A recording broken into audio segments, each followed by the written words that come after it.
Hello and welcome, ladies and gentlemen, to Upsurge Esports and the Upsurge Minor League Playoffs. We're starting off in round number 1 as Cloud Division's first place seed Becker College takes on Ocean's fourth place Wildfire Nighthawks. I'm your cast of the day, Eric Desrux Patran, followed by my co-caster. It is Brandon, aka the Lombax Pie Boy. How you doing today?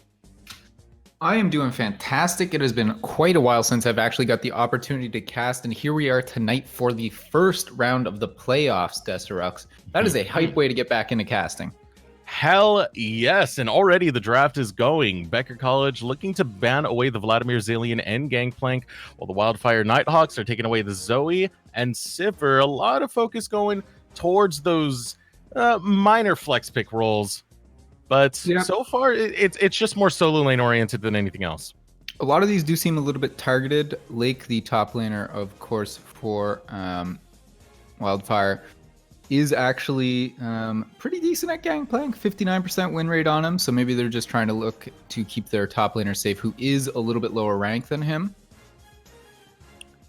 And one of those bans does look like it missed out. Possibly a bug, but it is a karma ban, so no problem going there. This leaves the first pick over to Becker. There's a lot of good things on the table. The Mordekaiser is one of them we could talk about. You could flex it towards the top or mid lane. Some people would swear it in the jungle, but overall, powerful solo laner to start off. Yeah, he has been pretty strong so far, but the Lux that did just get locked in is a nice pickup as well. We've seen a lot of Lux support so far in the LCS this season. It has really risen to prominence and has a ton of utility with that shielding. And of course, the ever-present ability to snipe kills away with that ultimate. And usually you take it with the Aftershock now when you take it in the support role. Makes it pretty difficult to take down, and it leaves a lot of oppression and a lot of harassment. But another lock-in, Hecarim coming in for the Wildfire Nighthawks. Can flex that towards the top or jungle if needed. But Becker, they really have their pick of the litter. There haven't been really that many big bans to come out. Sejuani is still on the table. Aatrox being still there. Even stuff like the Yuumi, if they would want to pull that out. Yeah, Yuumi not too bad into the Lux either, because you can play very safe against her. You can dodge out on her skill shots with your Zoomies as well.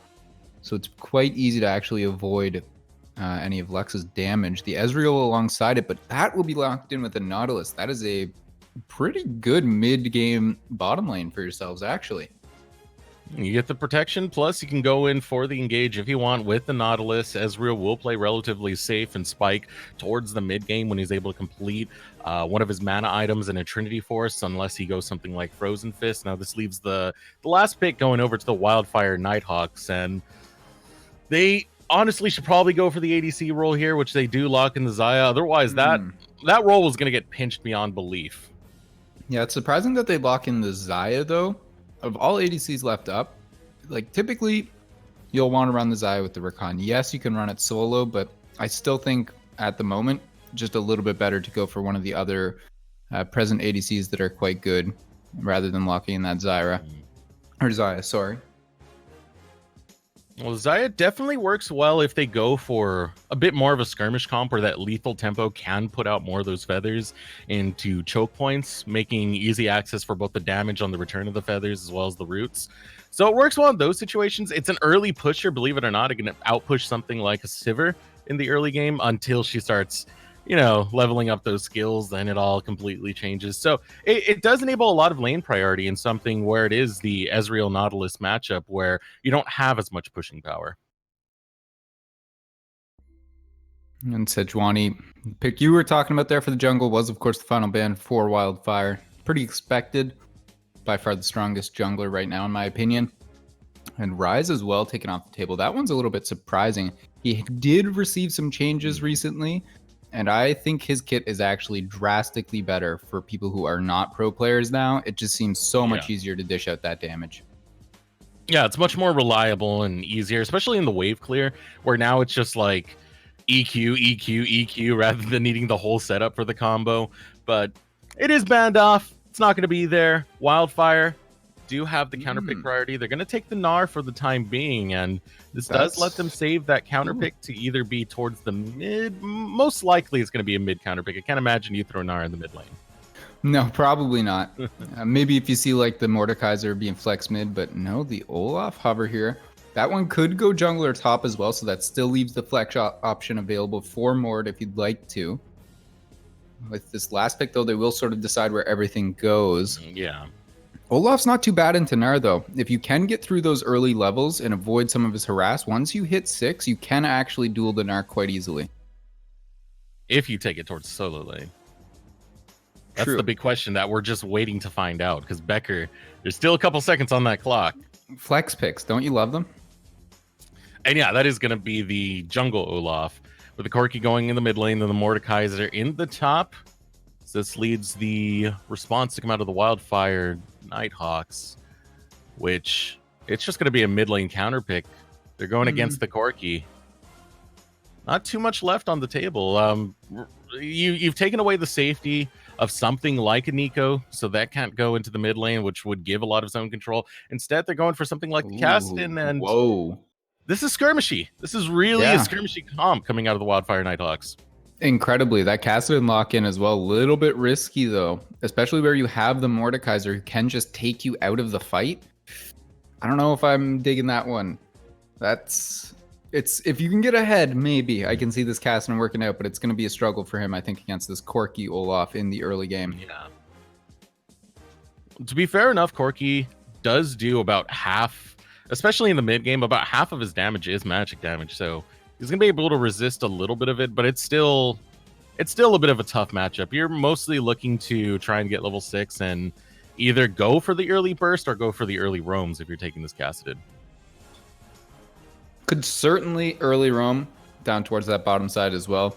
Although Ezreal is quite safe. So you can get in between the Nautilus dredge line, cut his escape off, could quickly pick up a kill with the Luxon's eye. Yeah, meanwhile, Becker, taking the composition they have, they both feel very skirmishy. It feels like you're waiting for the mid game for Becker College. Mordekaiser does get pretty strong pretty quickly, but then starts to fall off. So having that Mordekaiser there will help you out with the mid game. It also helps out having the Ezreal and the Olaf, which work really well in the mid game, but also have that fall off potential. The Corki, however, is pretty much the late game contingency plan. He does great at all stages of the game, just needs about 2 items, and after that, it's all uphill from there. Ooh, this is saucy. Looking at the summoner choices right now, it looks like Black Oreo Cookies is actually sitting on Ignite Smite right now for his Hecarim. So that's a pretty aggressive set of summoner spells you're picking for yourself. Ignite Smite. This guy's looking for a fight. Yeah. That's the only other way to put it. Hecarim is quite strong. He can duel quite well. And especially having Ignite going against something like the Olaf in early fights, if they were to meet up at, something like a Scuttle Crab or a neutral objective, it does give an advantage because Olaf won't be able to heal as much in the 1v1 by just pressing W. And it's good that we're talking about the jungle because I think this is actually the most pivotal role for these two comps right here. Olaf and Hecarim both have some really, really strong early ganking. They can snowball extremely hard as well into the mid game if you do get a little bit ahead. And where you both have that scaling mid laner in the Corki and Kassadin, you're going to want to focus your attention a little bit around there. Try and keep your mid laner safe so they can get to that late game stage. And you'll be extremely pivotal in how this game actually shapes out. Yeah, I'm definitely very interested on what the priority is going to be for both junglers. For Wildfire Nighthawks, I can imagine them focusing more on the bottom lane, going after that Ezreal and Nautilus, just because the push potential is there for Vanilla and Drop Shot to shove it in the wave and get the teleport or the roam to come out of control, as well as Hecarim coming down there. You can set up a 4-man dive quite easily and just erase that Ezreal. Meanwhile, on the other side for Becker, I can't help but to feel it's more oriented towards the top side of the map because you'll get lane priority quite easily off of Corki and Mordekaiser. And from there, you can just try and score out whatever neutral objectives you want, like the Rift Herald, for example. Yeah, with turret plates as well. Those are going to be super important to try and pick up early for the side of Becker. Just in general, all those early item spikes you're going to want to hit. The Triforce for Ezreal and potentially Corki, or sorry, other way around, Corki and potentially Ezreal, as well as Mord's first couple items as well, can really set them ahead of their enemy laners and give them the advantage they need to keep snowballing the game, not allow a Kassadin to get to the stage of the game where he's level 16, he one-shots your ADC, and you cry yourself to sleep at night. Is the story gonna be that? We will find out soon enough, because we're going to throw it over to a short break, and when we return, we'll get into game number 1 of Becker College versus the Wildfire Nighthawks. But I'm being told in my ear right now, I have an ad read I need to do. Kind of skipping over it a little bit too quickly, but let me get that one out right now. If you're looking to take your game to the next level, it all starts with your peripherals. From keyboards to keycaps, mice, and more, our friends at Kono have got you covered. Kono works with the world's best designers, inventors, and makers to bring you some of the best gaming peripherals around. Kono have been huge supporters of us here at Upsurge and have made a generous contribution to our prize pool. If you need to find a new keyboard or anything else for your setup, we can't recommend anyone better than Kono. For more information, head over to kono.store to check out all they have to offer. That's KONO.store. Kono. Discover amazing products. We'll be right back.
Welcome back, ladies and gentlemen, to the Upsurge Minor League Playoffs. Becker College versus the Wildfire Nighthawks. And already, hooks are going out. The cheesy plays from Becker are looking to fall through early.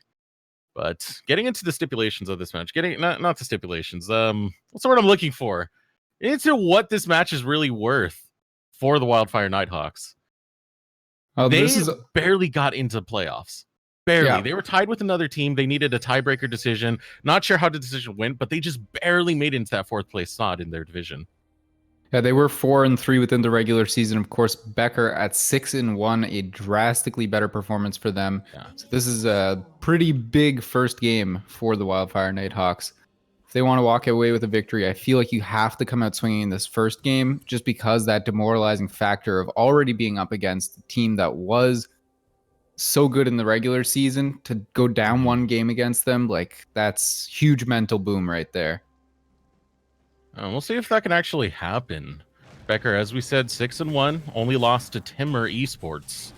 Their only defeat on the record. That being said, though, a lot of their games were hard fought. A lot of 2-1 victories, which means a lot of teams were able to crack their base at least once.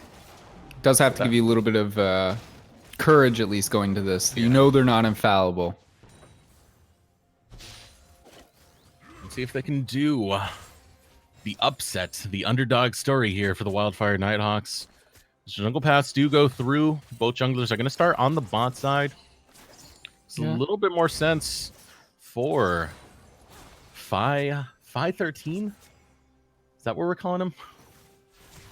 Yeah. Is that supposed to be a 13, or are we?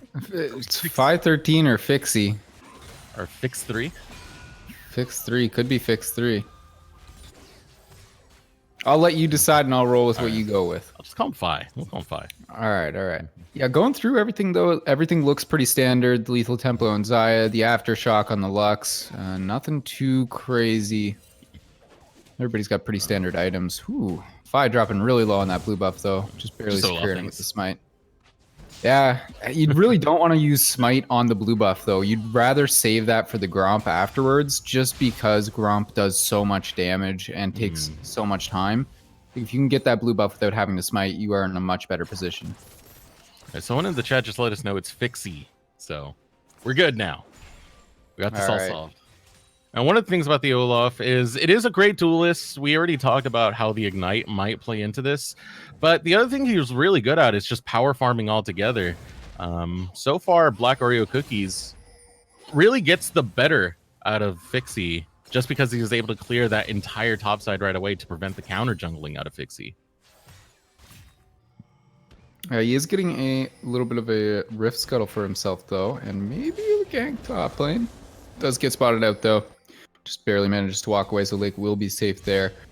So the early recall here for Black Oreo Cookies does mean that he's going to be at least a little bit ahead with these next couple camps. But the additional advantage of already having cleared that Scuttle for Fixie might potentially make up for it. We'll see how his first recall works out and what he can get after that. Actually, depends right here, because if Fixie goes for the double Scuttle, that'd put him at a pretty good advantage given how high tempo an Olaf can be. But Black Oreo Cookies is going on to the Scuttle right now. Gets it to about 300 health. Already looking to rotate up. Yeah, but the bottom lane there first from Becker. Oh, nice flash in. Out. Looking to get the damage onto Dropshot. Dropshot's taking a load of damage. Just above 200 health. They're unable to get the slow on him, but out comes the Undertow. Looking for the gank on the backside. Black Oreo Cookies is able to show up as more feathers go out. Vanilla getting in all kinds of autos. Alpha Andrew trying to get in that backline damage, but it won't be enough because Black Oreo Cookies will take him down. Now Fixie completely on the run as the autos keep going through. Alpha Andrew barely touched in that team fight. Able to deliver a couple of Mystic shots and a couple of autos, but nothing too significant as the Wildfire Nighthawks are able to take an early lead. Oh, here we go again. Yeah, they weren't done. Yeah. Get one cheeky extra one in. Black Oreo Cookies being on that bottom side, very surprised they pushed so hard for that gank. They already knew he was there. They knew that the Hecarim would be able to respond quickly as well. We all know he's extremely fast. So it's surprising that they pushed that far for it. It looked like drop shot was safe. He had the aftershock to walk away. They even expended the heal to try and save him, which I think they really didn't need to. So just gross overextension from the side of Becker there. Mm-hmm. And this is gross overall because Hecarim can be a bit of that carry jungler. Tends to go the Cinder Hulk into the Trinity Force. This time he's going Warrior's Enchantment. Still curious to see if he'll go the Trinity Force build because that is the carry jungle. That's where he just cloppity on downs the lane and one-shots your ADC type build. Yeah. You mean the only build you need? Yeah. That's going to even be more true now that he's going Warriors. Ooh, look at this. Control. Looking to bully out here. That shield was doing a lot of work for Control off of his Q, but now he's got a friend. Yeah, Fixie's going to show up. The Viking Warrior is here. The Undertows get thrown. He's able to get some damage in, but Fixie is taking a little bit too much damage. There is some protection there. Yeah, Fixie did actually get set back quite a bit by getting killed there at the end of that bottom lane skirmish. He's only level 4 now, down 1 level to the Hecarim. Mm-hmm. If you go up against level 6 Kassadin, you're probably not going to have a good time. Mm-mm. Not a good time at all. He's really got to start clearing out that jungle. More specifically, going towards his Krugs. That's the most experience in gold you can get. And Olaf is really good at clearing those at a pretty quick and effective rate. He didn't get them in the first clear either because he went straight for that additional scuttle and then was killed before he got them the other time. Top lane. Top lane, more fighting. Root comes out in the bot lane. But look at a roam coming. Control is on his way towards the bot side, and there's no real wards over there. Let's just take a look over with the map. No, he will not be spotted out. Scuttle is up. He doesn't choose to take Scuttle. He's not taking the roam just yet. Not setting up for that dive in the bot lane that we're anticipating in Champ Select. There's always time for that, though. They are close to 6 now, though, so if you did want to make that happen, you'd probably have to make it happen soon. You really don't want to deal with that Nautilus ultimate when you're going for a dive. Now the Meganar comes out. Control is looking to roam away. You can see him trying to move, but the light binding goes out, and Yakov is taking a whole boatload of damage. Dropshot's able to take him down, and just easily caught out there. They don't realize that this territory really does belong to the Nighthawks right now. As the ultimate goes on, the Onslaught of Shadows, doesn't matter if it's an Olaf. When he's already ahead, almost completing that Warrior Enchantment with no real offensive stats on Fizzy. This has been a rough game so far for Becker. Yeah. Really, I'm not seeing the vision control that a 6-1 team should have. There is almost none in the river or bushes. There's 1 ward in the dragon pit for Becker right now. Been some stellar ward clearing done by the rest of them, though. Getting down some control wards in there, making sure that they have the vision control to go for this dragon as well. Yeah, and this is going to be easy. Even with that ward there, the control ward locks it off, so there's going to be no sight. Becker, they probably know what's happening, but there's not a single thing they can really do about it. The early Cloud Drake will go over to the Wildfire Nighthawks. And Cloud Drake is a little bit underestimated, just a little bit.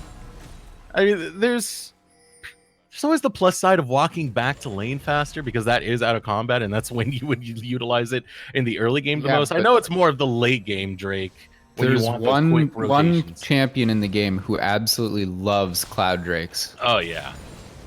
Completely forgetting about that one. Who is now heading towards the Krugs, actually, where Fixie has actually just stolen away his red buff. We'll see if he spots him. Yeah, getting very Could be in a bad low. spot here. Lake's on the way as well. He's not able to steal it away, but he does want to take the fight to Fixie. Fixie will pop the Ragnarok. No chase to come out of Black Oreo Cookie. Would have been a 2-on-2 matchup. He's just happy clearing away his Krugs and making sure Fixie doesn't steal away the rest of it. Unfortunately, did lose the red buff, but still up in XP right now. Those 3 kills doing a lot of work. Like getting caught out a little bit there by the Mord, but should be pretty safe still. I don't expect there's going to be too many solo kills top lane with these two.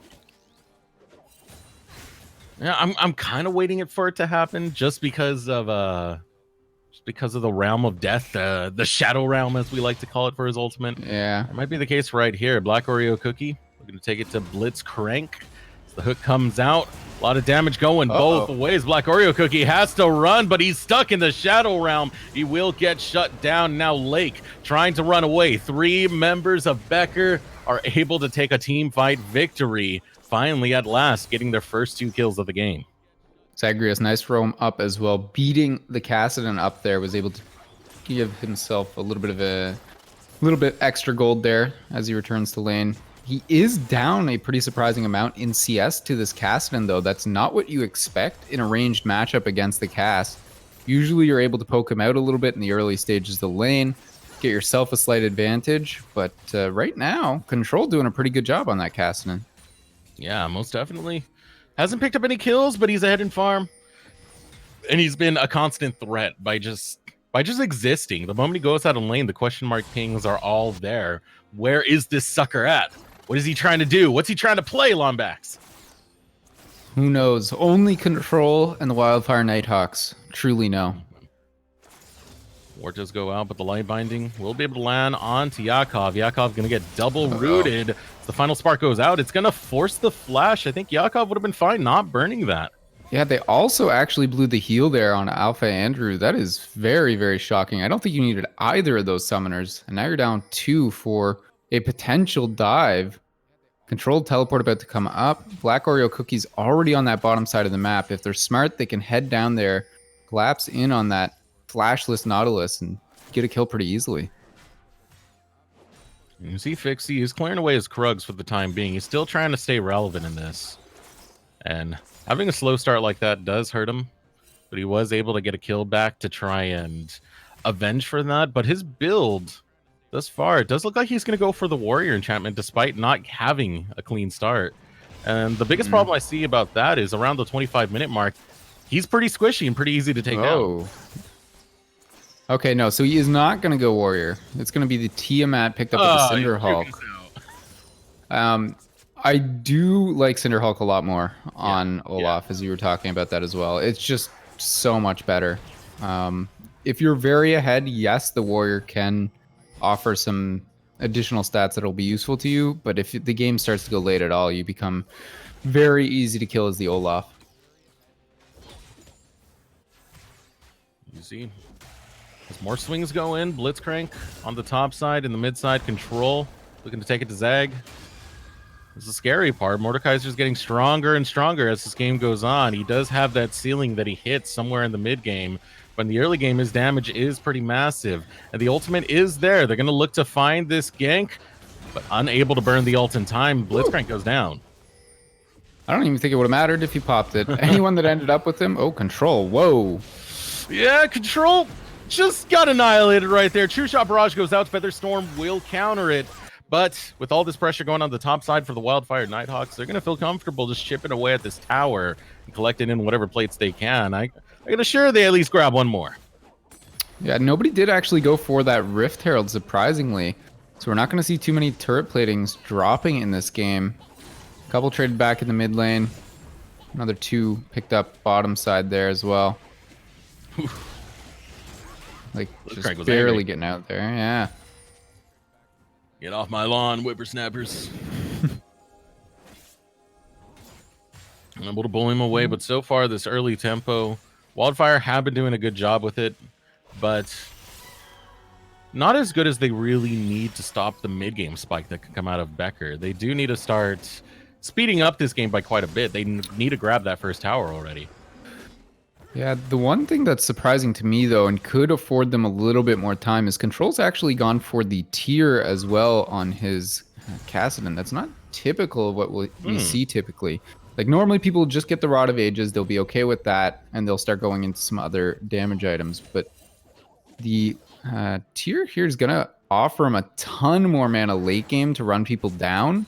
Question is, can he actually get there? Because this is going to delay his item spikes quite a bit. Yeah, it's a strange one to see. Definitely haven't seen it before. Going 1 death down. So far hasn't made the biggest impact. Has been a threat, but a threat that's been read by Becker. The big threat, though, has been the bot side for the Wildfire Nighthawks. They keep shoving in the wave. They're able to get recalls pretty much on their time. Alpha Andrew was able to finish up that Manamune, which is going to give him some damage to be able to fight back against Vanilla and Drop Shot. But that's an Essence Reaver completed, and Xayah definitely loves to start turning on quite early. Yeah, she will pretty much be online. Of course, the Sheen picked up here for the Ezreal as well means that he's going to be going for the IBG with that additional Sapphire Crystal. So he's looking for a little bit more defensive build for himself as well. Less late game damage, but he will be able to survive the Gnar, Xayah, and Hecarim quite a bit more. Ooh. Control getting some PTSD. Out of the bush, an Undertow comes his way. There is a Mountain Drake on the table. The lane priority so far is going over towards the Wildfire Nighthawks. They're able to establish it on the bot side and get the roam, but the push in is starting to happen. As Fixie going after Black Oreo Cookies. Control and the rest of the squad is there, standing 4 strong to try and dissuade Becker from even doing anything about this Mountain Drake going down, but Becker is still rotating towards it. They are in a position to go for a pincer movement. Wildfire Nighthawks could just collapse onto one side, and that's exactly what they're going to do as Oreo Cookie goes forward, able to push back Yakov. Yakov's starting to get very low. The two-shot barrage goes out over the wall into the hands of Control. One pick picked up for the Wildfire Nighthawks as they're able to pull the trigger and get to the engage faster than Becker. And short of a miracle steal, this is a guaranteed dragon for them now as well. Lake, the only one with teleport in that top side. So even if they want to try and take a fight, there'll be 2 members down if Lake does decide to pull that trigger. There we go. It's starting to get very low. Undertow over the wall, but Black Oreo Cookies will secure it with the smite. Giving over 2 Drakes to none so far in favor of the Wildfire Nighthawks. And they're playing the mid game like they should. They're putting the vision in, and they're not allowing Becker to come together. They are the ones who pulled the trigger before Becker could commence the pincer movement, so they are the ones that are rewarded. And even with the recall timings, they're able to get back towards the lane, able to shove them up and make sure that Becker can't get any room to breathe, walk out, and get some vision of their own. I'd like to see lane swap right now, though. Rather than sending your bottom lane back bottom side, you've still got 2.5 minutes there on that Rift Herald. If you send them top side, bring the Gnar bottom lane, the Ezreal and Nautilus won't be able to take the tower fast enough for you to take that top tower, which is already low, and grab that Rift Herald. Looks like Becker might be making a play of their own up here, though. Corky's got the package. Package Mega Gnar is very close to going off. I'm not sure if they want to go for that right now. 2 minutes left until Rift Herald despawns, so that might be the call for Becker as they do start attacking that Rift Herald, start chipping away at the health bar. It will be spotted out by Control. The Mega Gnar is almost ready. You have to keep a close eye on that if you're Becker College. Still moving He's around. got flash as well, so he could make a pretty big engage. Just needs to get that transform. The package was used, and instead Wildfire Nighthawks are going to back off and concede this Rift Herald over to Becker College. That's so surprising to me. Just me too. misplay in general when they walked bottom lane with the ADC and support there. Really should have sent them topside to try and get that. You had the tempo advantage. You guys have a Mountain Drake as well. Could have easily burned that Rift Herald and taken an advantage for yourselves. Strange things, but still in the lead nonetheless, just barely. More off of dragons than anything else. They don't even have a turret lead, as the Wildfire Nighthawks have been pretty much unable to pick up any towers across the map. They didn't get Rift Herald, so it's going to be almost surely another tower going over to Becker. These are the sources of local gold that you really need if you want to take this victory.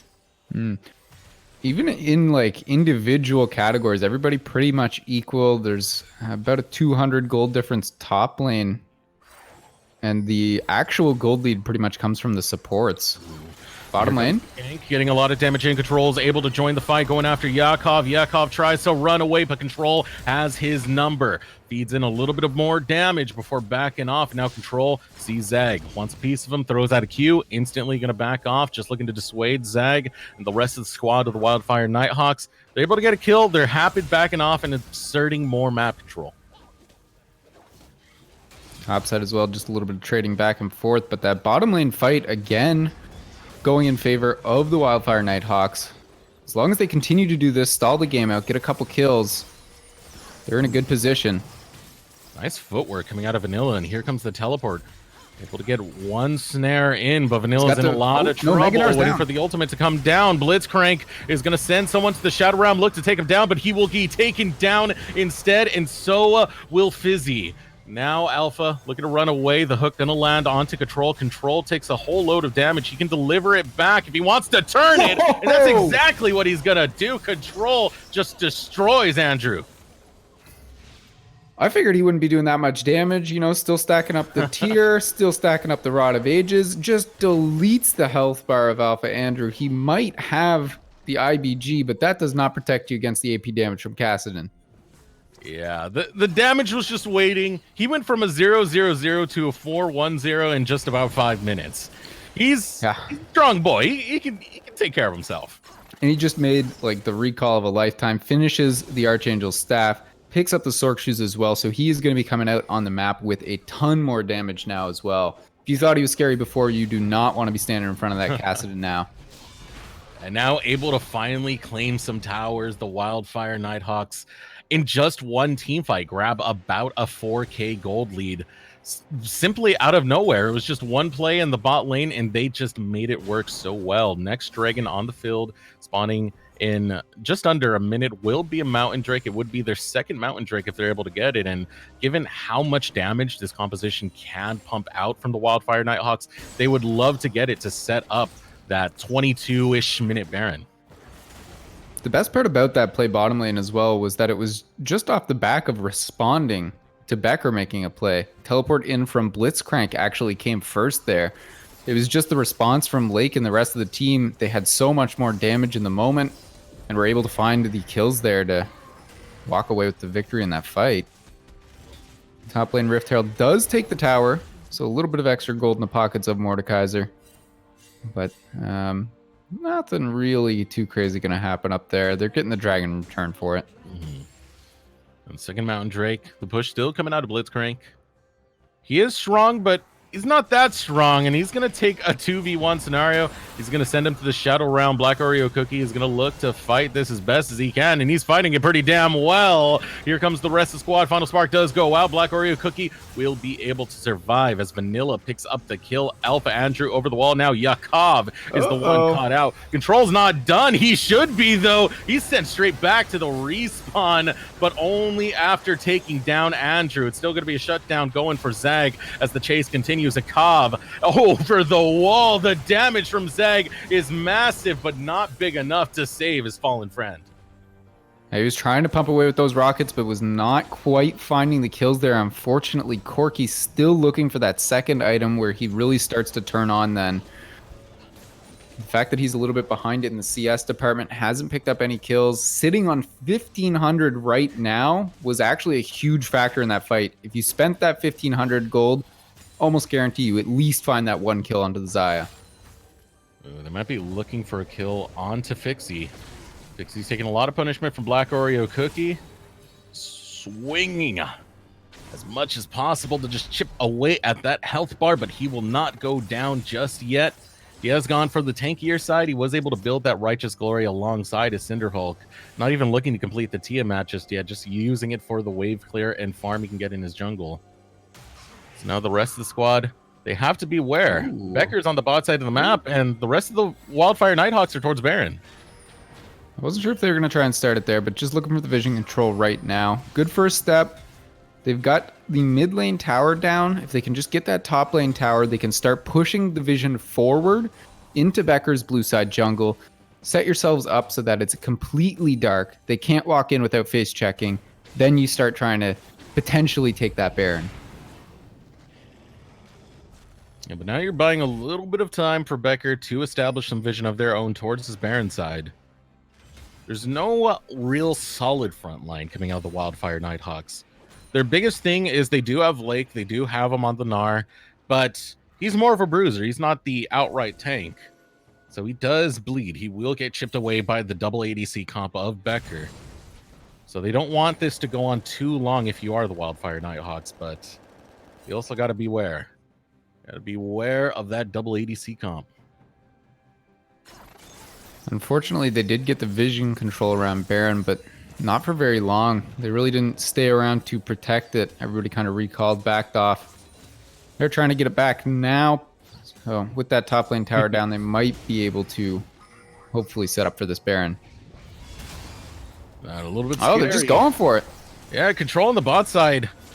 Pulled over 3 members, and drop shot goes down. Zag's able to get 1 kill, but Vanilla's trying to even that out, but Vanilla's being assaulted by Fizzy. Fizzy able to run away. He wasn't able to get the kill. Instead, it's Zag who goes down, but the onslaught of shadows will mean the double kill for Black Oreo Cookies, but it's going to even out in a 1-for-1 trade going off in the mid lane. Vanilla trying to survive, but Blitzcrank will slam his judgment down on her. Still looking to grab more. The damage was absolutely massive, but Lake and Black Oreo Cookie fend the Mordekaiser off. Aggressive Baron play, that's for sure. Still kind of works out in their favor a little bit. 4 for 3 in terms of the kills.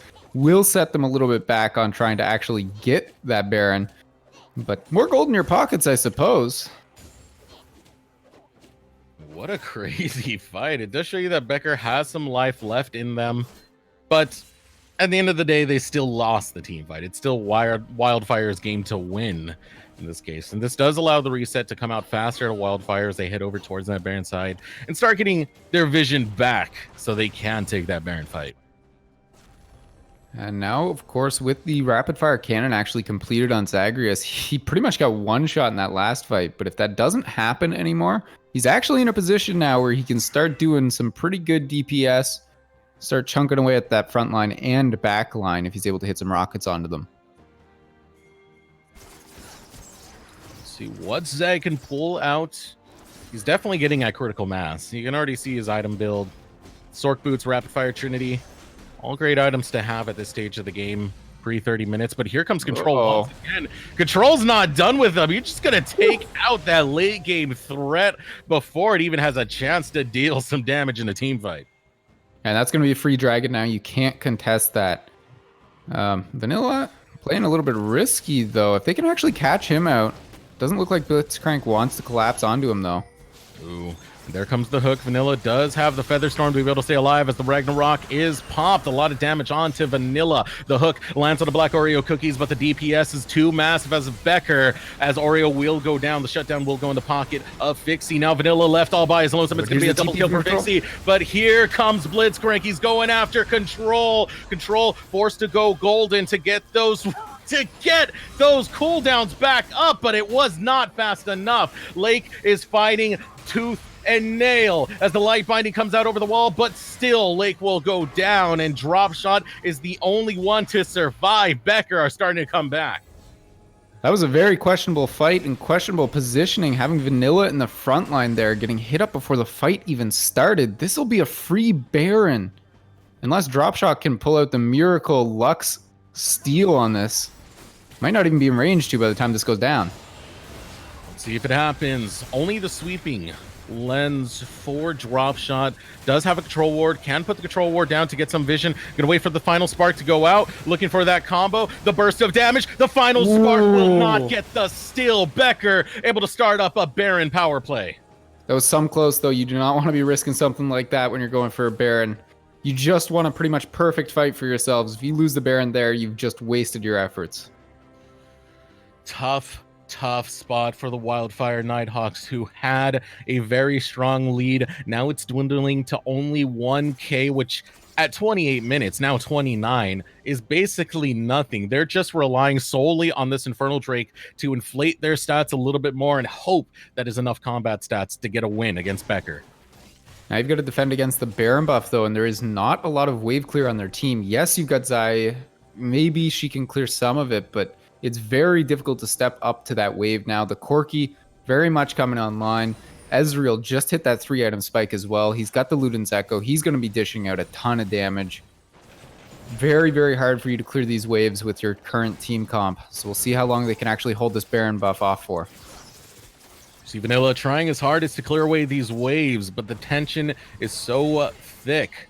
Becker Looking to find engagement onto Black Oreo Cookies, who's trying to hop away, but the slow is a little bit too much. Onslaught of Shadows over the wall, but here comes the engage coming into the Wildfire. Nighthawks is Vanilla. Force use the Featherstorm to try and stay alive. Cannot get the retract in time. Instead, going down is the bot lane of the Wildfire. Nighthawks. Now Control is exposed, and so is Black Oreo Cookie. Control over the wall. A slither of health remains, but he will Rift walk away. Lake trying to play defense, but that's still 3 members of the Wildfire Nighthawks going down, and they were only able to get Alpha Andrew. And this is a worst case scenario because that was a 4v5 in the end there. Yes, everybody kind of trickled in, but without Mordekaiser even showing up to that fight, you really couldn't find anything. The 1 kill onto Alpha Andrew really is not much consolation prize there for the additional deaths you had on top of that tower they were able to take mid lane and now probably top lane as well. Double ADC threat is alive. Alpha Andrew and Zag are both very real threats that have to be dealt with. If you are the Wildfire Nighthawks, you take one down, you still have to deal with the other. It's a very rough situation for the Wildfire Nighthawks when they can't get the team fights to go the way they want to. It's just too much. The engage is too powerful from Becker. They have got one final trump card though. Control, level 16 now on this Kassadin. He has reached that sort of critical mass. If he's able to find a good flank, get on top of one of those ADCs, he really can start doing some work for his team at this point. Level 16, such an important such an important point for Kassadin in the game.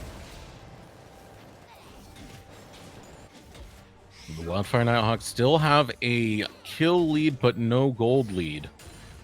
That might change even more as Becker, they have so many structures they can take down. They can start exponentiating this gold lead quite quickly. The package on Zag means he can roam around freely as he so sees fit, but staying with the double ADC bot lane, having Yakov there to defend them as best as he can to make sure this siege continues and the Baron power play keeps growing. It's looking good for Becker right now. Surprised they don't actually want to try and push for that tier 2 tower there.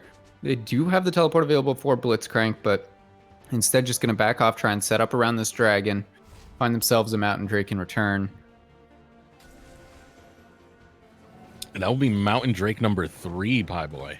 That's pretty terrifying. That's 5 seconds alone with the Baron and free money. We'll see if they want to contest it. TP available again for Blitzcrank. Ooh, double light binding goes out. Control's looking to dive straight for that backline. Andrew is down. They need to get Zag as well, but Zag's able to go over the wall. Here comes the Gnar ultimate looking to get This is a massacre. And this is an absolute devastation, annihilation for Becker as Control is on the hunt. Final spark goes out. Control can just dance around in the Shadow Realm to take out Blitzcrank. Zagreus, Blitzcrank gets the backup of Zagreus. Zagreus able to find 1 kill. Lake on the run. Still, Wildfire will not be put down. They lose Control. They claim 3, and they get their 3rd Mountain Drake of the game. There's so much going on in the pit there. I'm not even 100% sure how it happened. I think Zagreus actually put himself over the wall with the package and was not able to take part in that fight at all. He's a huge chunk of their damage in these team fights, and without him there, Control was just sort of able to run wild in the pit, hitting multiple people with those ultimates and just absolutely devastating Becker. Yeah, but then you saw what happens when Zag does rejoin the fight. Control was chipping away at Blitzcrank, but just couldn't do the job because Zag shows up and delivers some damage of his own, and it was a lot of it. This is getting towards that late game Corki. He's just 2 items away from full build, which is a little bit more low economy than you would want at this stage of the game, but it's still a terrifying Corki. And just deleting that blue buff's health there. You can see that he's getting to the point where he really cannot be left alone in these fights. You're going to have to find the engages onto him with Lake and Black Oreo Cookies if you want to find the wins in these fights now. Remember, this is triple Mountain Drake. It doesn't take long for the squad of the Wildfire Nighthawks to take down this Baron once it spawns, and it's spawning very, very soon. Everybody is kind of grouped up around this, though. If they want to make a fight happen, they do have the ability to look for an engage. Nautilus ultimates have been very on point by Yakov this whole game. Light binding going out, Vanilla starting to go forward, get some auto damage on, but it's It's returned by Zeg as the True Shot Barrage takes a huge chunk out of Vanilla. That's that benefit of going for the AP build and getting that Luden's Echo. True Shot Barrage just it front loads a lot of damage. It is down now though, and everybody's again pretty healthy. Vanilla able to heal up there a little bit. Look at this. This might be the trade. Becker starting to head towards that mid lane. But this causes the Wildfire Nighthawks to go after Baron. They're getting the autos in. Becker has to respond. And controls on the flank here. They can't keep dancing to the tune of the Wildfire Nighthawks as they're looking to find the engage because the Mega Gnar is here. Black Oreo Cookies will not lead the charge. He does have a Guardian Angel if he needs to lead the charge and be that frontline sacrifice. But the wave is pushing for Becker towards the mid lane. Control has to deal with it. Gnar down now, though. 4v5 scenario. Looking to push forward is Becker. They can't get the engage the way they want to, but look at the back line. Here he comes. It's Fixie. Fixie just trying to throw undertows left and right and get the damage going, but the final spark will ring right through Becker. Black Oreo Cookie goes deep. He still has the Guardian Angel. He is gonna be fine if he goes down, and Control able to join the fight. Will chop away at Fixie. Yakov all by his lonesome. Control hunting him down. He's a relentless killer. He's a hunter, baby. Lake is running from Blitzcrank. Drop Shot is able to show up. The light body goes out, but Lake is pulled back in. Lake has to run, but he doesn't actually need to. The ace will go through. The Wildfire Nighthawks 5-0. Clean up Becker College. Well, you know what they say, better late than never, and Control coming in near the end of that fight, picking up 3 kills, making sure his team's going to be able to secure that Baron buff. 2 inhibitors as well, and they might just be able to end the game here. 14 seconds on the Nautilus, another 15 there on the Olaf. I think this is it. Yeah, this is completely over. The Wildfire Nighthawks, they are the underdog. 4-3 in the regular season. They barely made it to playoffs, but they just showed us in game number 1 that damn do they deserve to be here. I'll be honest, Desirux, I was not super confident in that Kassadin when we were going into the loading screen.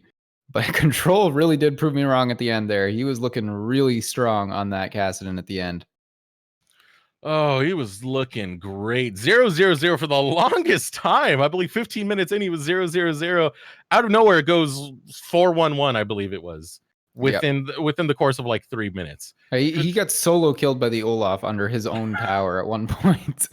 And he did the most damage in the game, 25.5k, leading the charge by 2k, which Black Oreo Cookie was in second place, and which is actually a pretty big deal if you're Jungle Hecarim, but that's the build he went. He went the Warriors enchantment with the Trinity, so that's what we should have expected.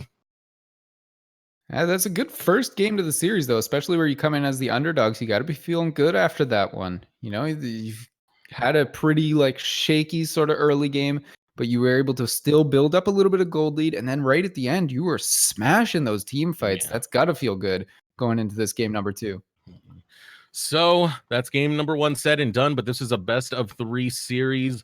Becker losing out in game number 1. Wildfire Nighthawks just need to win one more and they continue their playoffs run. Will that be the case, or will we go even? Will we have a series? These questions will be answered in just a moment. So we're going to take a short break. We'll be right back.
Welcome back, ladies and gentlemen, to the Upsurge Minor League Playoffs. Becker College versus the Wildfire Nighthawks in game number one. Lombax Pie Boy.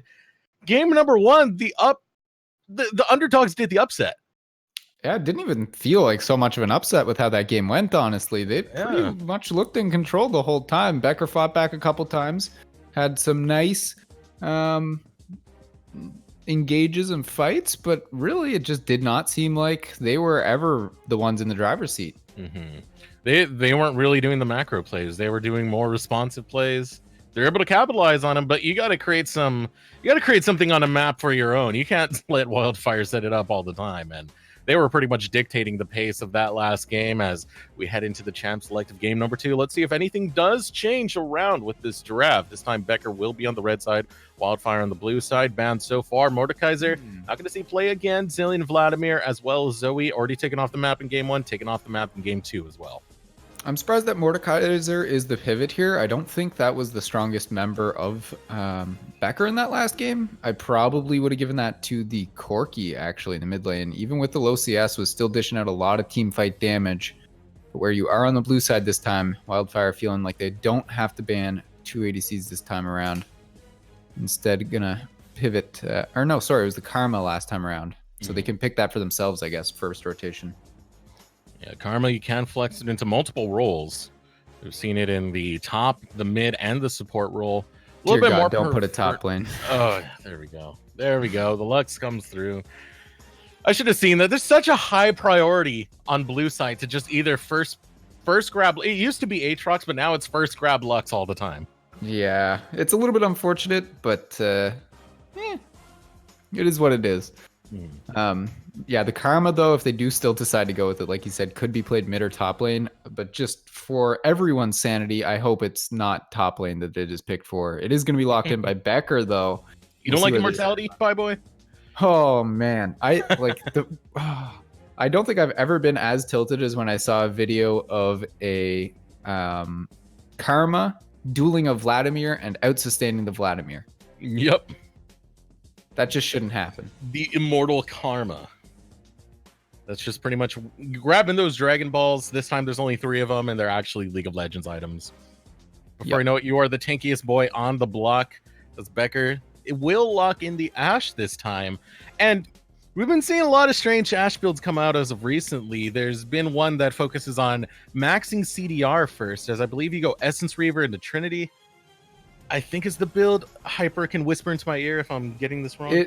It is Essence Reaver Trinity, but you pay a large price for it, as we saw with Cloud9 when they went that not too long ago. Sneaky did, of course, build it, and it just did not have as much damage as you would expect an Ashe to in the mid game. So you're sort of paying that mid game price to go for that huge amount of CDR and the late game potential of constantly firing those Ashe arrows and volleys.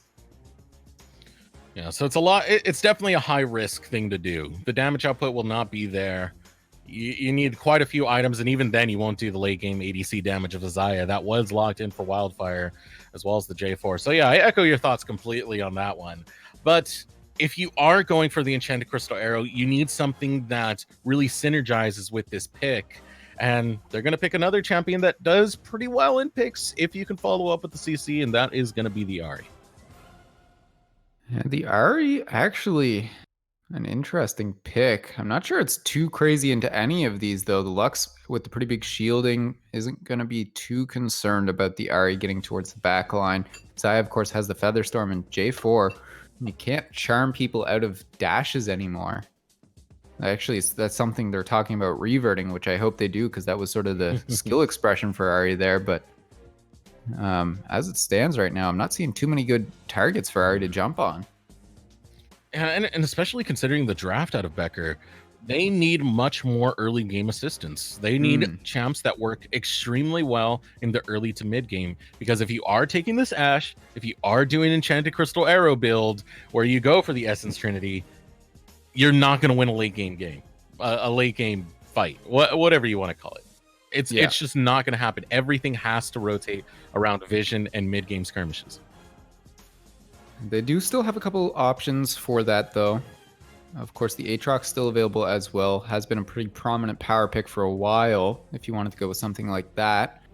The Hecarim going to be locked in, though. The takeaway there, I guess they weren't really too concerned about locking in their own jungler, though.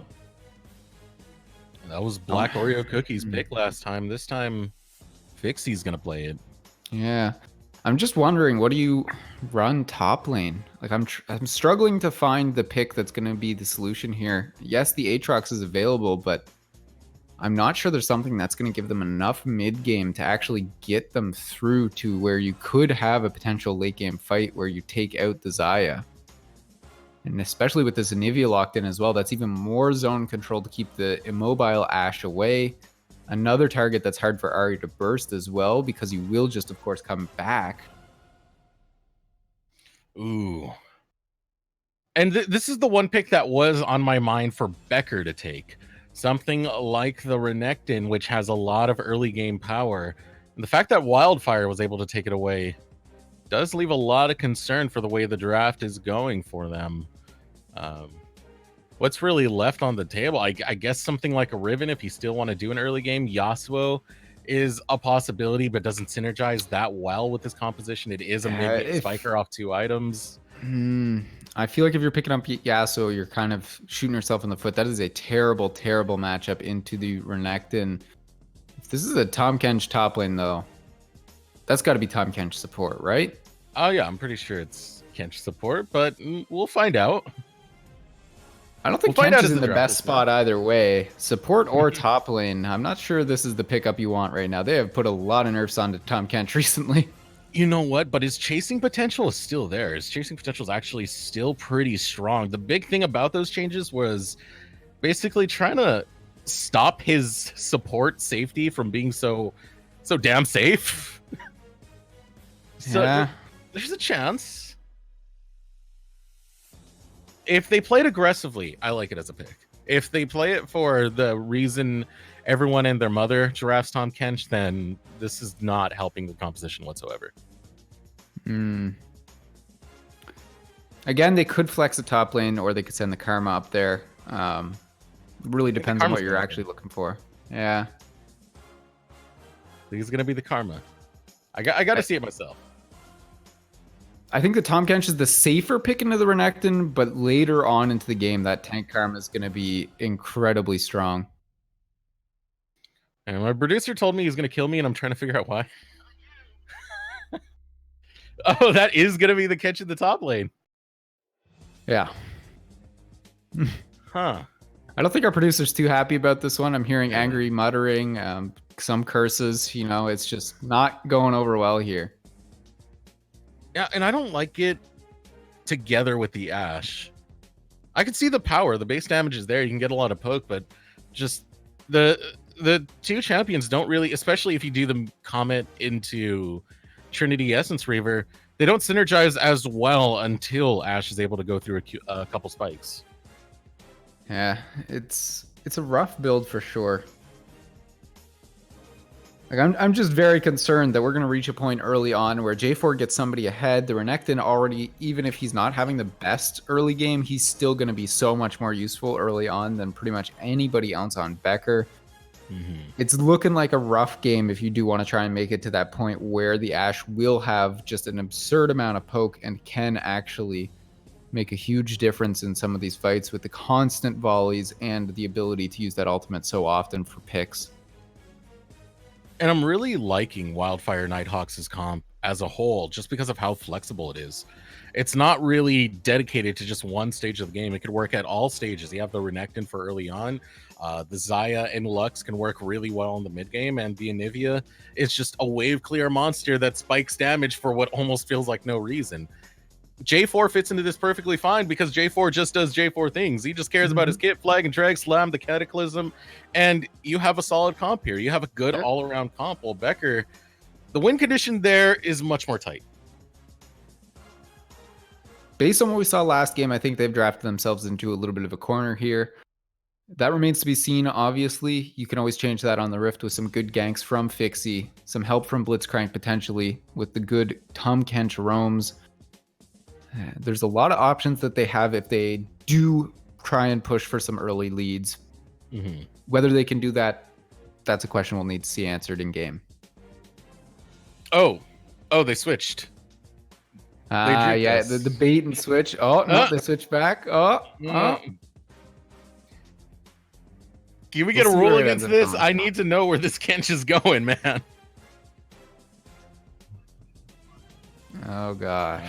They can switch down to the wire. It seems we've got 7 seconds left. This one. And the Karma's got Ignite, so I have to assume the Karma's staying in the bot lane. And yeah. Yeah, okay, so we'll be Karma bottom lane, yeah. Unkench, unbench, Kench, Rhymes. Unclog the frog. Yeah, it's happening in the top lane. Unload the toad. We got reptiles in the top lane, and only one can be superior. For some reason, I'm pretty sure a croc will... I keep forgetting he's not a frog.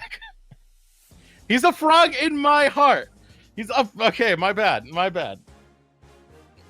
My producer's yelling at me for mixing up amphibians and reptiles, so I should throw it over to ad read before he just outright has an aneurysm. So I'll spare him that much. Upsurge Esports is giving everyone, experienced or not, the chance to compete for a prize pool of $3,000, as well as an opportunity to qualify for the Riot Games LCS Scouting Ground Qualifiers. This 2-day tournament will be on August 3rd and 4th, but registration is open now. There is no entry fee, and anyone can enter, so strap in and get ready for the Upsurge Esports Open Qualifiers. We'll be right back.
Welcome back, ladies and gentlemen, to the Upsurge Minor League Playoffs. Becker College versus the Wildfire Nighthawks, game number 2. Now, we're talking about this game a little bit in the way the compositions play out, and really, we can't help but to feel this way. Becker, they have to win early. I feel like that's it. If they don't get an early lead, they're just not off to the races, and poor Clippity Cloppity gets put down. No more speed track for him. He does have a 6 skin though, so like I'll give that to him. It's gonna have to be a lot of high tempo. Yeah, and like this whole game, like they're just in such a bad position right from the start. Like they really are relying on Fixie to just really accelerate the pace of their gold leads, make sure that they are safe in lane. If he can't do that, I very much think this is all in the court of the Nighthawks, unfortunately. I mean, you're going to get some strong lane priority from the Wildfire Nighthawks in the bot lane, straight from the get-go, vanilla and drop shot on that Xayah Lux combo once again. But then you get Black Oreo Cookie, who's going to be he's going to be a bit of a wild card in this one, because J4 can gank at pretty much any time he wants. Yeah. Just as long as he's level 2, he's got flag and drag. So I don't see him focusing too much on the bot side. I do see him going more towards the top end of the map, the Tahm Kench matchup, and even against Zagreus on the Ahri pre-6. It would be a great time to try and pick up an early kill. One thing we do need to mention as well before we get too deep into items and builds and things is, of course, Zag going for that glacial augment there.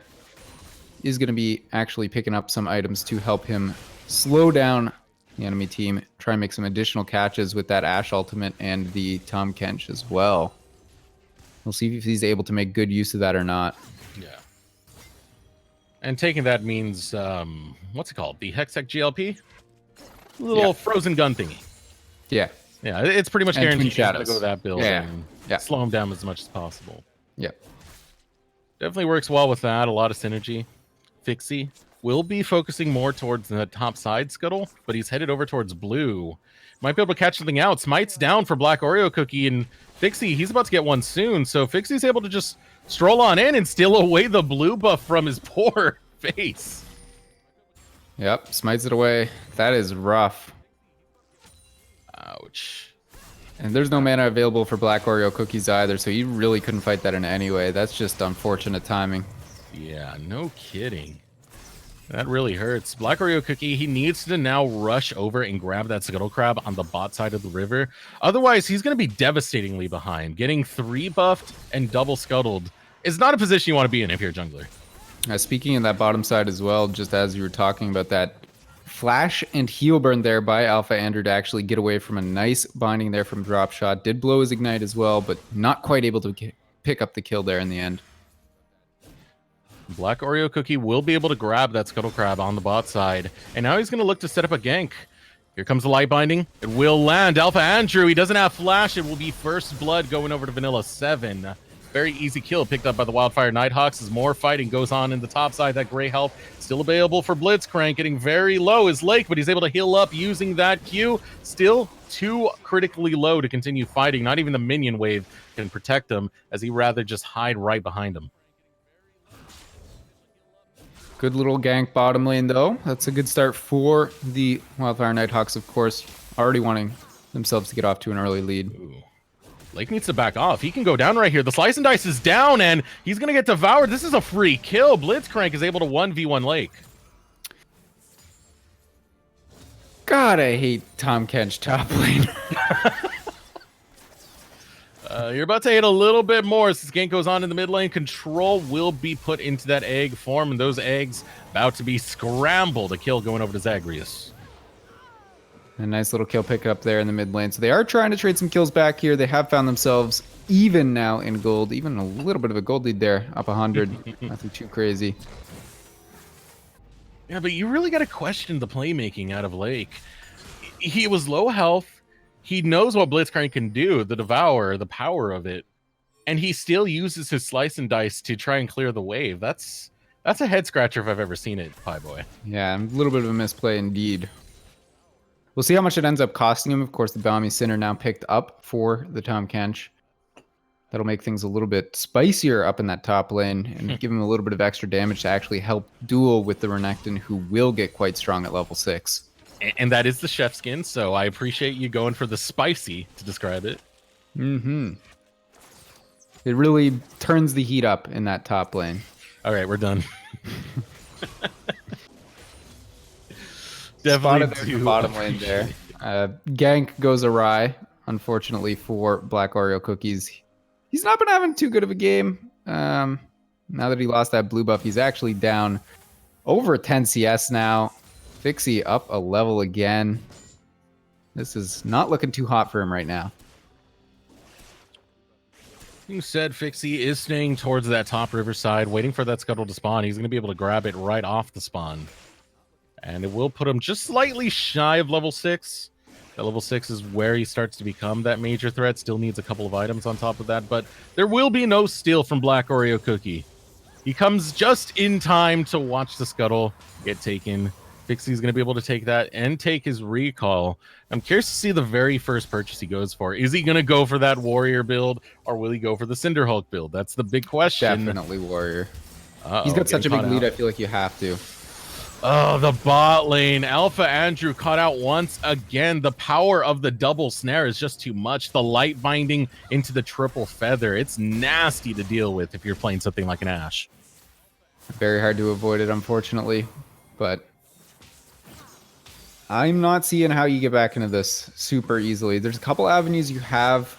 Almost all of them rely on you getting that Infernal Drake in the bottom side if you want to stay in this game right now. You can't let that go over into the hands of the Wildfire Nighthawks because they will just run away with the game if they get that advantage. Yeah. Meanwhile, in the top lane for Becker, they do have the Tom Kench that's been doing quite well. If you want to cash in on some early gold, just start ganking this top side and grabbing those plates. Even if you don't get the kill, the big thing is the plates. Yeah, they are a pretty huge advantage in general. We'll see if people actually go for the Rift Herald as well. You want to pick that up before 14 minutes so that you can actually take off 3 plates from a tower. Oh, mid lane. That's going to be it right there. Control goes down. There's no egg form. The Ignite was used. It's free. Yeah. It's free. Maybe almost as free as this top lane, as the fight's going to break out again. Blitzcrank does have the advantage if he uses the gray health, and that's exactly what he's going to pop, but that advantage will be dwindling. No more gray health for him, but he's able to find the stun, chains it into the Devour, and Blitzcrank again with the 1v1 onto Lake. Yikes. That's a tilter. Yeah, that's off of the earth. Straight off of the earth tilted. Goodness. Yeah. I would not want to be in the position of that Renekton right now. You first picked the Renekton, well, not first pick, but you picked it before the actual Tom Kench was even there. And, oh, man, that is rough. Yeah, the Tom Kench was the counter pick, and we're kind of seeing why. He's completely nullified the early game bully Renekton. And Renekton really doesn't have a good early game. There's not much he really has left. No. He's a little bit of a front line, but not much. Yeah. So it's a good start for Becker to get some priority in the mid and in the top lane. I think that's the big difference this game, though. Top lane was already a little bit Blitzcrank favored last time around, but mid lane this time, Zag is actually doing a much better job on the Ahri here. He's up in CS this time on control. He's found 2 kills as well. His next recall is actually going to be a 1,700 gold purchase here, so he is in a good spot to start doing some good things for his team. Catfish eats the croc. Who would have guessed? Hextech GLP completed there actually for Zag, so this is a good return to lane here. I'd really like to see them focus around that Infernal Drake now. You have the resources too. Zag has his ultimate back up. Fixie, level 7, already working towards that Triforce as well. You're just in the perfect position to actually take that, and it looks like Fixie might... No, he's just going to drop some vision there. Now, a little bit of priority comes out, and this priority is going to enable Becker to be able to grab this Drake. They're able to push forward. Thanks to Yakov being on that Karma, does enable you a lot of lane control without trying to catch out drop shot. Not able to get that bit of damage he wanted on the backside, but Becker should be able to grab this Infernal. He's going straight into their pocket, something they can be quite happy about. As Zeg, meanwhile, still in the mid lane, bullying the living daylights out of control. Whew. I don't even think that begins to describe it. This is like some real internet bullying here. Control, every time he walks up, takes half his health pretty much. Oh. The egg is available, but not popped. Control's just barely able to reserve it with the slither of health. Wonder if Just Zeg's barely. he's not feeling it. He doesn't know where he is, too, so. I'm surprised he's not going for it, though. He has the... Oh, top lane. Again? Leave the poor croc alone. Goodness gracious. That's a yikes, dog. That is... You're getting solo killed under your own tower now by the Tahm Kench. This is... Ow. Yeah. He needs some help, and he needs it fast.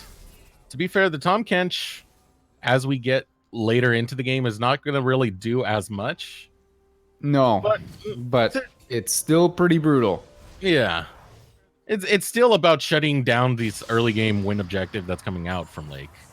And shutting it down he is Oh, the ult in. Mid lane. Zagreus just steal with complete bullying onto Control. Control's not been having a good time in this lane. And he's down now quite a bit in CS, still 20. Still trying to work up his way to some of those scaling items as well. He's really behind here. The fact that he doesn't have... Ooh. Able to use the cleanse to try and get out. Forced to use the flash as well. Fixie will start backing off as the final spark did go off. It was a good Enchanted Crystal Arrow attempt, but unfortunately no cigar. This does give the Wildfire Nighthawks a little bit of room to breathe and just walk around the map, be able to collect some vision for themselves. But overall, it's a failed attempt. And Control still kind of playing with fire here. Very difficult for him to actually walk up. As I was saying before, he got ganked there as well. He's really behind on his scaling items. He's gone with the tier and what looks like to be a Rod of Ages now. The fact that he's gone for both scaling mana items means he's going to be very, very late to the party for getting some damage. He's just trying to stay in lane and use as much mana as possible, which it definitely does hurt. Like, I echo your thoughts completely on that one. It's... You want a full completed item. You're definitely going to get more damage out of that, but he's just so desperate to stay in lane because of what Zagreus has been doing to him. Yeah. There are some interesting Anivia builds you can go, though. I've seen quite a few over the past few months. One of the ones I thought was really funny was Froggen actually going for, like, he'd pick up his 2 first items, and then he would pick up, like, a ZZ Rot and, like, a health item. So he'd just be, like, the super tanky Anivia that it could, like, push down lanes no problem. I remember back in Season 2, Season 3, used to just randomly build Sheen on Anivia as well. Yeah. Just build anything on her. A lot of items do work on her. It's mostly based on your playstyle and how you want to approach things. So we'll see what he actually decides to go after finally finishing that Rod of Ages. But he's still about 400, 500 gold away from that. So going to be a little bit still. Now, recall coming out of Blitzcrank, he does have the teleport. It's going to be a recall both ways, actually.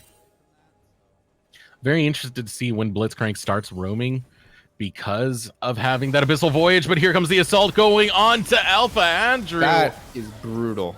That is absolutely disgusting to have to deal with. Just one binding and you know your life is over.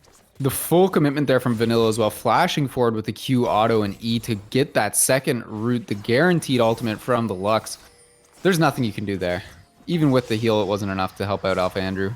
Oh, another charm goes out. Can use the Hextech GLP as well, getting some more damage onto Control, but under the tower is Zagreus, thanks to that wall. Oh, speaking of walls, over the wall, Physic tries to steal blue. Was he able to get it? The answer is going to be yes. And Wildfire going for some feisty plays. So far, it seems to be working.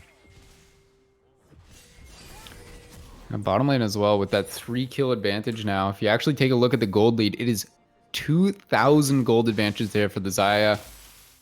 Things are not looking good for Alpha Andrew on this Ashe pick right now. If he's going for that Essence Reaver Triforce build, which has to be because he's got the Arcane Comet and already building towards that Essence Reaver, I don't know. This one, I'm not feeling it this game. This is the kind of game where you needed that attack speed early to actually do some damage. Yeah. You might look at the overall lead they have, but it should be more with this composition. They need a stronger league, and they need it to just keep going through, but it's all being canceled out by the bot lane of Wildfire Nighthawks, who do have a 3-0-0 Xayah. Now the dragon will go down. Mountain Drake going in the pocket of Becker. Not much Wildfire can really do about this, but watch instead. They're just going to return to lane, and Chanticleer's arrow comes out, and it's going to land. The long shot arrow finds its mark, but cleanses there to ensure that control doesn't get hit by the follow-up charm. Now, the one unfortunate thing I will say, though, is that the dragons have all been going in favor of Becker. As it stands, if you can keep that going, the Infernal Drake, the Mountain Drake, and the next one, of course, being a Cloud Drake, that'll help the Hecarim out quite a bit, you will actually be in an alright position heading towards the Elder Dragon. Ooh. Seen that story before? So did Andrew, and that's why this time he burns his flash. Yeah. Fool me once, shame on you. Fool me 3 times, not gonna happen. Ooh. Might be another case of fooling him. Yakov will be able to survive, but the tower's going to go down. And there goes the light binding. Oh. And what is this? Number 4 going through. Vanilla. Yeah, drop shots. Drop shots been on point last game and this game. All his bindings seem to connect, and flashing in now for the 3rd time, I think, this game, you said? Yeah. For that binding? Like, he's been super, super clean on this Lux. 4 kills onto Alpha Andrew. He's so far behind both in CS and experience as well. Taking a look at the gold itself, it's about 3K separating these ADCs, which that's a disgusting thing at 17 minutes into this game. This is a very strong Xayah. She's looking at Rapid Fire and Essence Reaver. Arrow in the mid lane, though. It does go wide. Just going to Santa Monica. Yeah. And it's straight to right HQ. Yeah, little cruise. Oh, that is unfortunate. The flag and drag will not work. Look like it should have. Yeah. That's unfortunate for sure. But still, they didn't get the catfish. No noodle in today. Instead, they're going to go after the Rift Herald. And the plate's not down. This Rift Herald is going to be used purposely to take down a tower. Something the Wildfire Nighthawks want, as they want to really continue getting whatever gold lead they can in this early game to try and shut down Becker's comp. Flash away there from Yakov.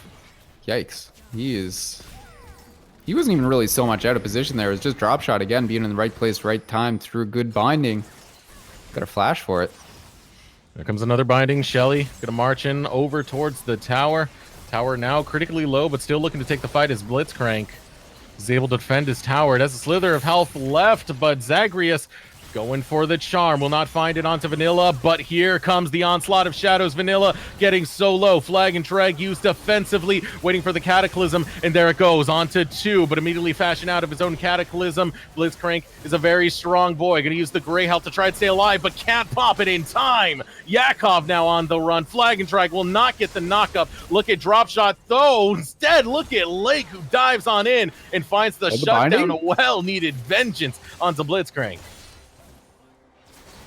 A good fight overall. It could have been so much more in their favor, though. Vanilla a little bit iffy there with that blade collar right at the start, passing through 3 people with like 6 feathers. If he'd actually been in a good position there, held off on that blade collar for a little bit, I think they probably could have cleaned up every single kill in that fight. By the way, Pie Boy,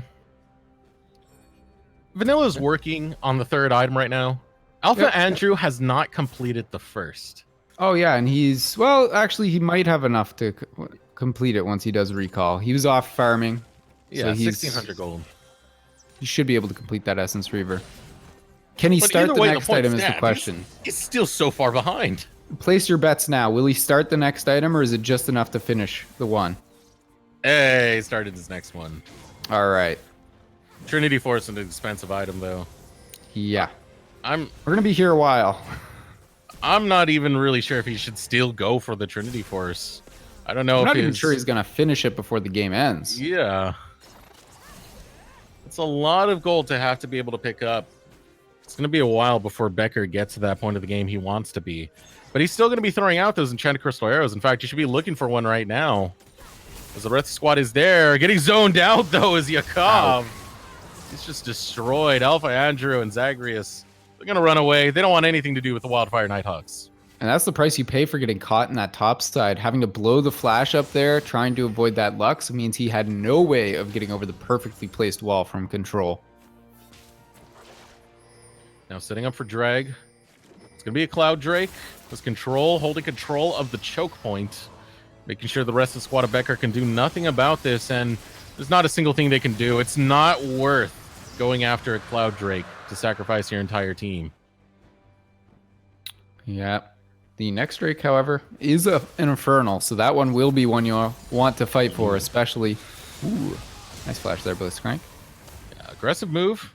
Burns one flash. You do get the Tom Kench flash, which is nice in multitude of ways. And Charscore's arrow will not land. The flash comes out of control to get away from the onslaught of shadows. But now the rest of the squad of the Wildfire Nighthawks is trying to posture up to look for an engage. Blitzcrank leading the front line. Gets zoned off by the wall. So much damage on the Blitzcrank as the final spark goes out. But going down is Lake. He did not have the damage. Blitzcrank will follow him. Still diving in. The egg form is going to come up clutch for control. As here comes the Featherthorn. Zagreus has to flash away. But Alpha is not long for this world. Zagreus flash in off to Vanilla. Vanilla still fighting, still going after Yakov. Yakov barely able to run away, but Alpha still on the run. Drop shot looking to land the light binding. What can Alpha do? Can he get to it in time? He gets hit by the binding. He's so close to falling.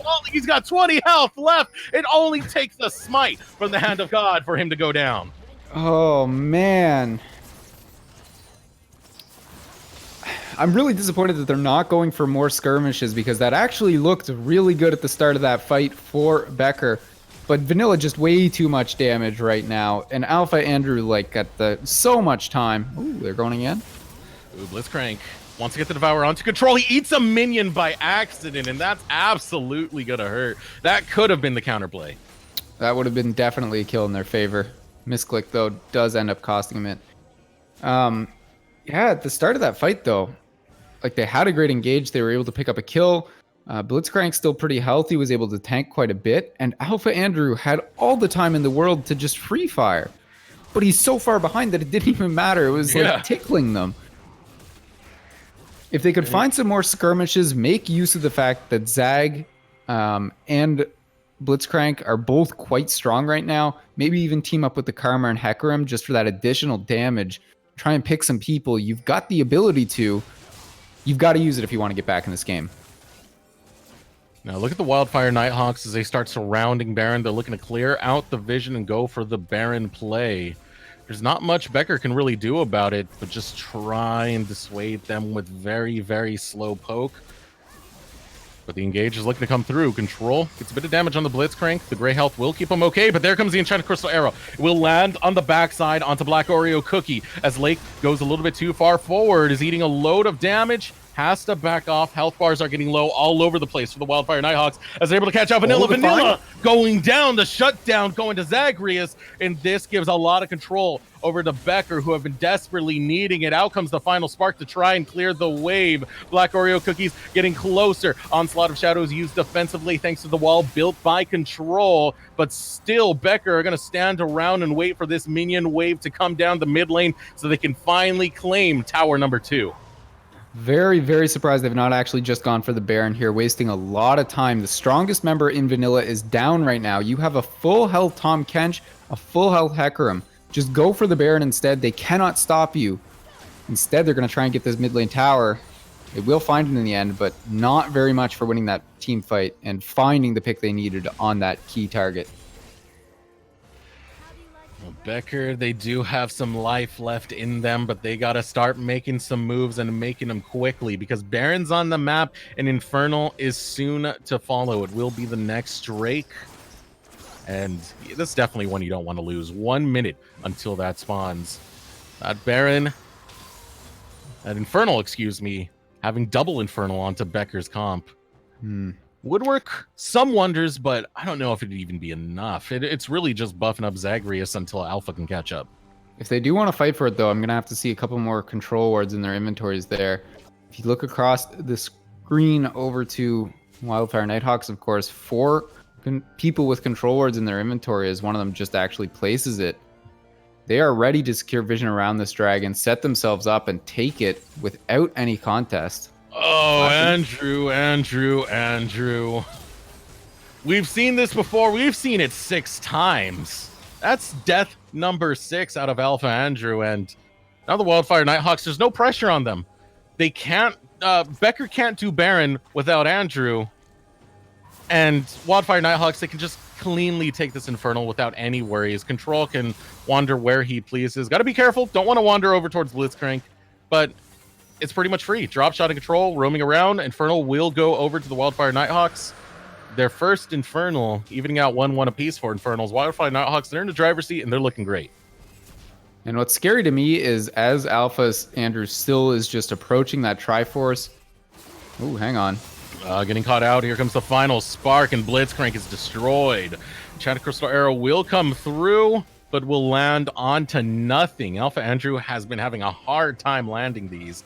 He was able to finish up that phage. He needs one more component plus the 333 gold to complete his tribute course, but it's so far off now. It's so far off. And the other thing that I was just trying to mention before that fight broke out, there is 1,900 gold right now in Vanilla's inventory. He's already sitting on 2 components for 2 really big items. If he wanted to, yeah, he's going for the BF sword. He's going to try and finish that Infinity Edge next. He is so far ahead right now that it doesn't even matter. Some gross stuff. 6-1 and 5 onto Vanilla. Has a gold lead of about 4K between these 2 ADCs in favor of Vanilla. So now the Wildfire Nighthawks start posturing up forward again. Scuttle Grab was taken by Becker, so they will have some permanent vision there for just a little bit longer. So the rest squad of the Wildfire Nighthawks start going forward. They want to establish as much vision as possible, but they do have to pay some respects to Becker because the Enchanted Crystal Arrow, it's on a low cooldown, and it can be up at any time. It can find a pick at any time. If it lands. Yeah, if it lands, which so far it really hasn't. That's the question. Can you actually find it onto a key target?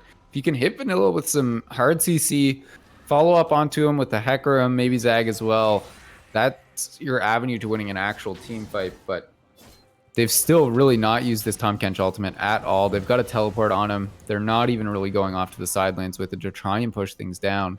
He had a huge advantage over that Renekton for the longest time, but I think that's been fairly evened out now. All these windows of opportunities kind of closing now, and Baron going to be started up, it looks like. Here we go. Starting up Baron is going to be the Wildfire Nighthawks. Becker is looking to respond quite quickly. About 6,000 health remains onto Baron. Big Z is trying to get here as he goes over the wall, but will not get the steal. Instead, gets a face full of pain. It's going to be Lake who claims that kill. Baron power play now started by the Wildfire Nighthawks. I don't want to jump to any conclusions here, but this does feel like the kind of play that does spell game. Setting up for that mid lane inhibitor now. If they can secure that, they're in a huge advantage. Blitzcrank gets caught up. He's going to get stunned. Looking for the route to follow. As the light binding goes out, the chain of CC too strong. Cataclysm will be used, but flashed out of. Blitzcrank will be able to survive a little bit longer, but here comes the Featherstorm looking to get the retract. Will not get it in time. Double flash comes out from both Alpha Andrew and Zagreus, but it's a load of damage returned onto Drop Shot. Still able to stay alive as the Wildfire Nighthawks as they start chipping away at this inhibitor. There's not many tools left, but the Enchanted Crystal Arrow will be up quite soon for Alpha Andrew. Let's see if he goes straight for that arrow. Able to land it, but it's only going to land onto Black Oreo Cookie. He's still quite tanky, has a bit of health. Alpha Andrew going after Control. Control getting chipped away. It has no more tools to be able to escape this, so down will go Control. Meanwhile, Lake doing a top lane split push will claim a tower. And even though they lost Control, Wildfire Nighthawks claimed so much off of it. That doesn't even begin to describe it. What they've claimed is also some very big completed items on this recall here. The Infinity Edge now in Vanilla's inventory. The Guardian Angel now completed as well for Black Oreo Cookies. They are in such a good position now.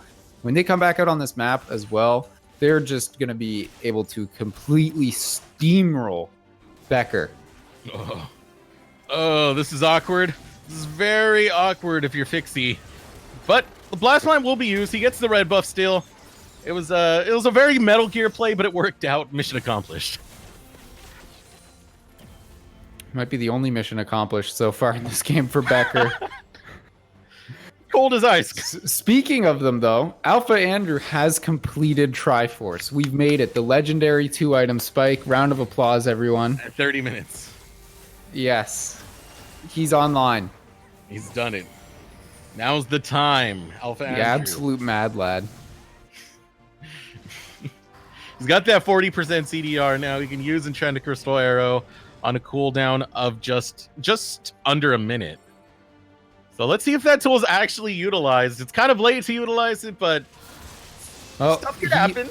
He can have the chance to use it right now around that Cloud Drake if they decide to set up for it, but I don't think they're actually interested in it. Much easier to just end the game.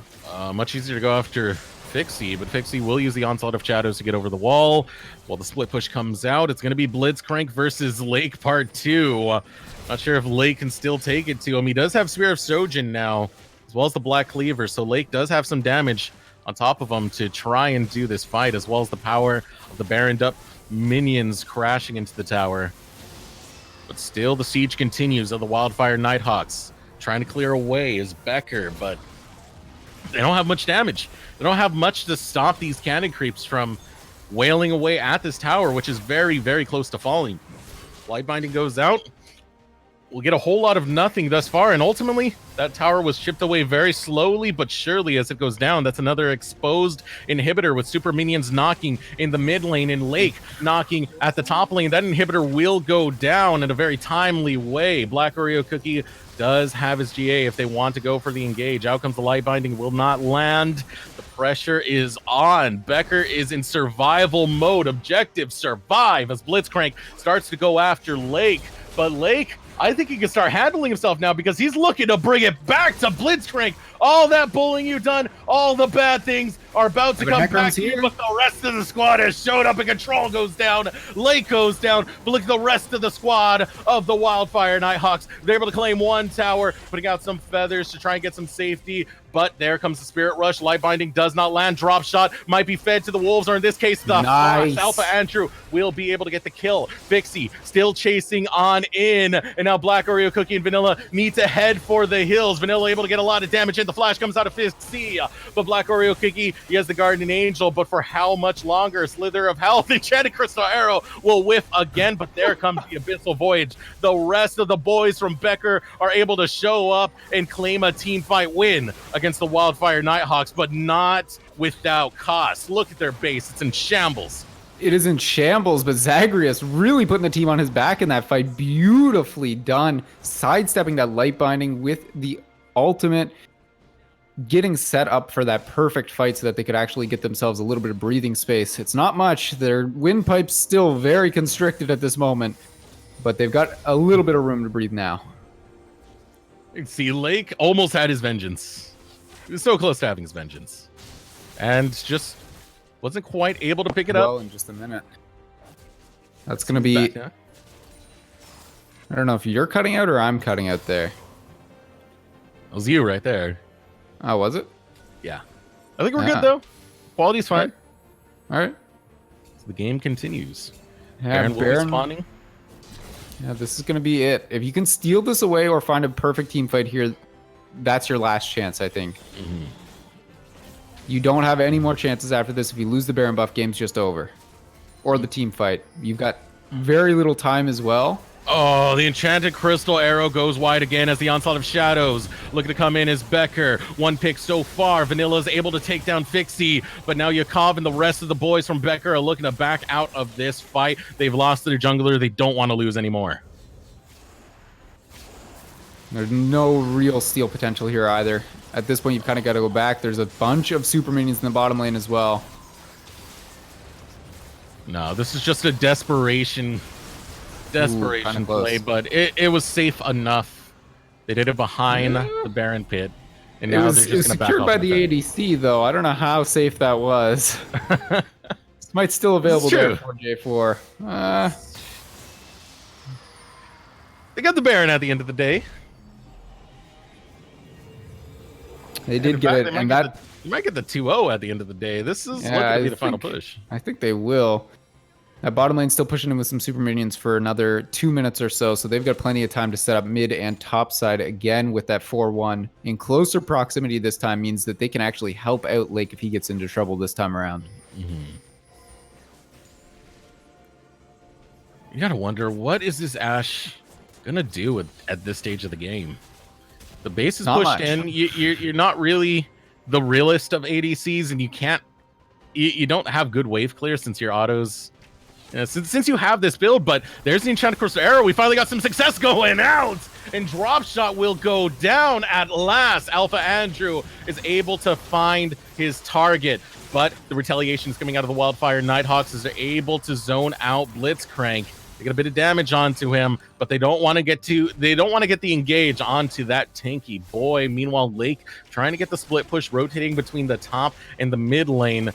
Vanilla is starting to get low here, and now turning it on to Blitzcrank. Blitzcrank's taking a lot of damage. Lake is looking to show up. They're going straight for the back line, and they're able to destroy Blitzcrank. Yakov goes down. Dixie goes down. Zagreus on the run. He's burning down. Will he survive? The answer is going to be yes, but it's going to be a hard no for Alpha Andrew as the Wildfire Nighthawks are able to open up the base, destroy the members of Becker, and send them right out of this playoffs as they get a 2-0 sweep. Wildfire Nighthawks starting up big. The underdog story is alive. And I think the star player we've got to call out, although yes, Vanilla extremely good, Drop Shot. Both game 1 and game 2, absolute monster. Control, very instrumental in the game 1 win, but kind of fell short a little bit on the Inniva here. Wasn't quite a strong performance. Drop Shot, on the other hand, in my mind, played stellar in both games, always finding the bindings, setting his team up for early and mid-game advantages. Yeah. If I had to say an MVP, easily Drop Shot. Those light bindings were just dirty.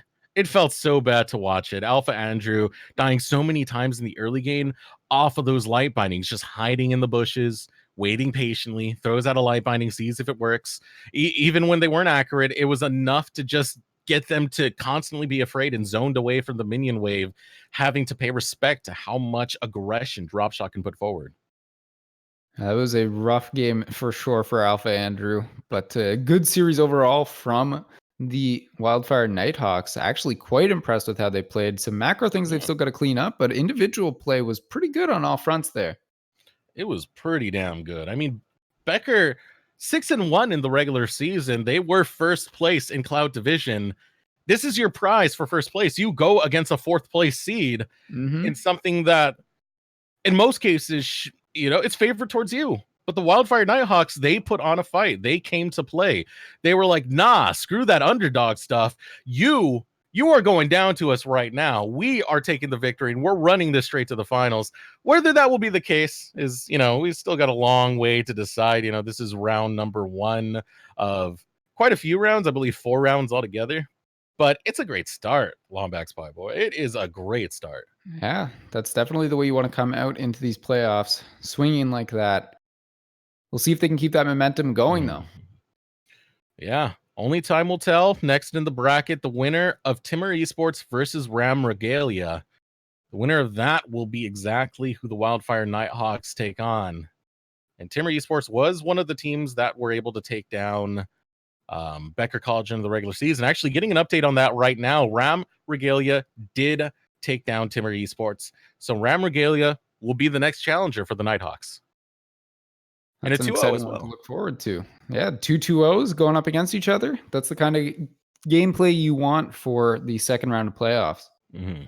Absolutely. But that is pretty much going to do it here for the casting desk. My name is Eric Desrex Beltran, followed by my co-caster Brandon, aka Lombax Pie Boy. Great to see you again, brother. And we will see you all next time for Upsurge Esports.